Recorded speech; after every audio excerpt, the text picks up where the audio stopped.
কিছুটা রাজনৈতিকভাবে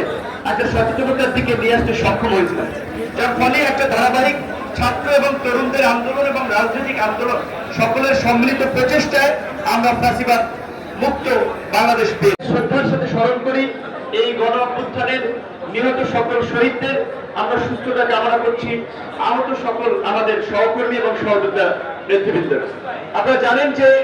বাংলাদেশের অত্যন্ত একটা সংকটকালীন সময়, যেখানে তরুণদের বড় একটা অংশ রাজনীতি বিমুখ ছিল, সেই সময় কিন্তু আমরা 2018 সালে কোটা সংস্কার আন্দোলন এবং নিরাপদ সড়ক আন্দোলন এর মধ্য দিয়ে তরুণদেরকে কিছুটা রাজনৈতিকভাবে